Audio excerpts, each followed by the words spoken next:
first. I am a township firefighter, so this is something that I know a lot about and looked into very deeply. Coming from a district that has small communities, Lincoln, Union, Liberty, Penn, Madison, townships, as well as Concord. We have a lot of these small communities that have what I believe is something that's essential to democracy. It's local control, close to the people.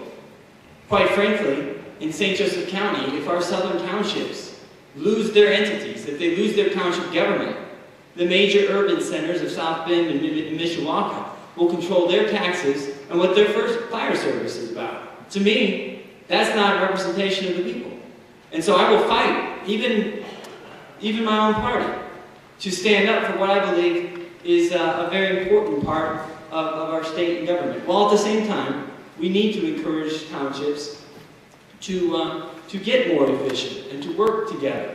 But we can't just throw out the whole system. So that's my basic position on that issue. I think it would be a mistake, and I was deeply disappointed when the state senate elected to do away with township government without putting it out to the people, without getting feedback. And as I understand it, that is a dead issue right now. I think it needs to stay a dead issue. I think it needs to stay a dead issue. If it is not, it would be my position to make it a dead issue. I think government is best when it's local. I value our township firefighters. I value our township servants, the township assessors.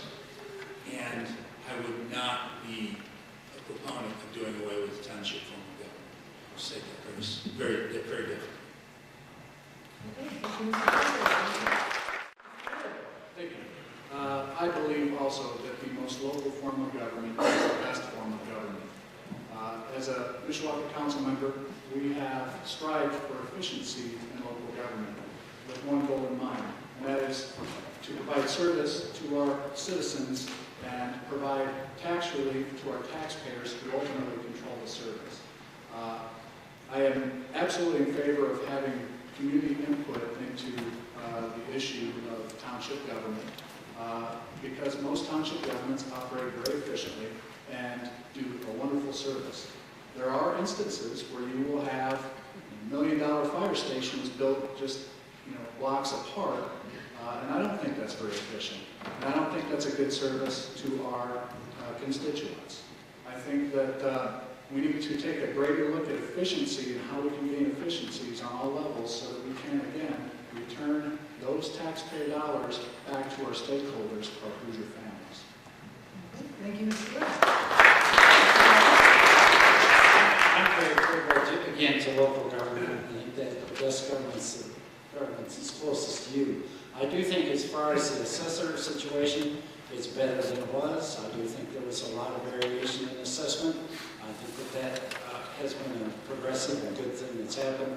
I also think when it comes to coordinating 9/11 and things like that, a lot of more work needs to be done. So there are some things that the commission came up with that I think are valuable. As I said, it's really kind of a dead issue right now.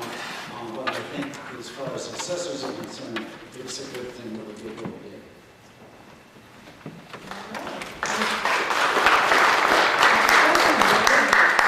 Yes, my question is for all the candidates on the fact of the cuts to the education budget that have affected us all recently. And I know you talked about efficiency and just being efficient in any programs or different attitudes you take towards education.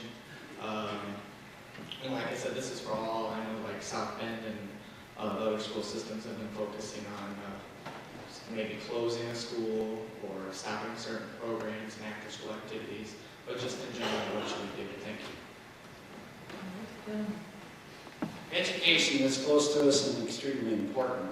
I think it's also important to know that the amount of cuts that we've had in the state of Indiana are some of the smallest in the whole country.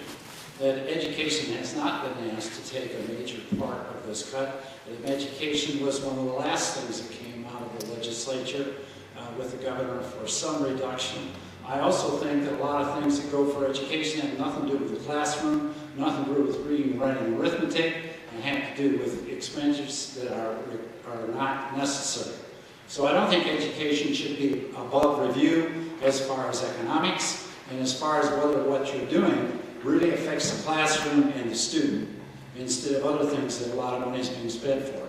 Given that, I think we're fortunate that we're in the position we are in Indiana, one of the best of the 40 of the 50 states, and certainly a lot better than many that you can think about, including Michigan, Illinois, which is in a hell of a mess. Friends of mine in Ohio say that's in a hell of a mess. And of course, we all know about the land of the fruits and nuts out in California.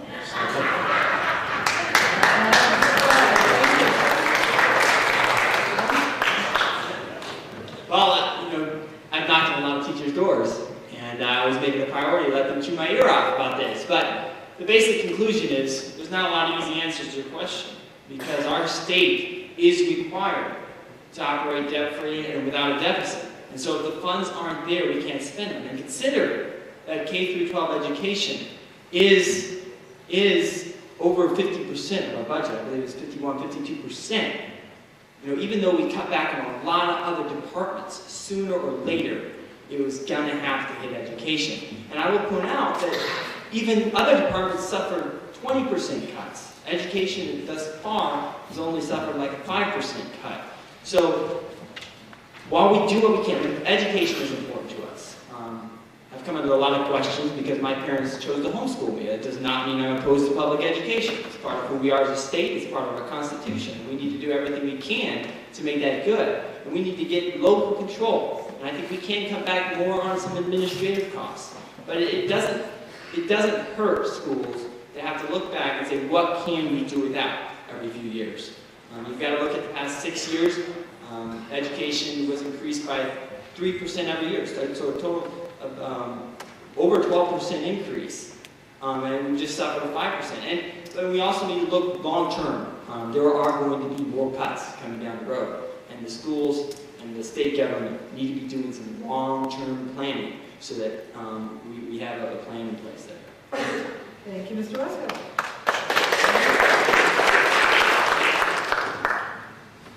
I understand that education is extremely important. I will probably take some positions that are not real popular. I have the privilege of sitting on the school board at Holy Family School in South Bend. And I know what we do there, and I know that we do it with about 25% of what it costs to educate a child in the public schools. So it occurs to me that maybe it's time to start with education and start with a clean sheet of paper and say, how do we reinvent this and how do we do it? There are too many things going on in the classroom today that have little, if anything, to do with education. And I think that it's time to say, what are we doing? And what is the core mission inside the school? The core mission is to educate children. And I'm afraid that we're not doing enough of that. And I go back to what I see happening from my school board position at Holy Family. When we can educate the grade school child for less than $3,000, and it costs somewhere north of $9,000 per year to educate a child in the public schools, something is wrong. And I'm not prepared to stand here and tell you what is wrong, but I'm prepared to say we need to start with a clean slate and reinvent education.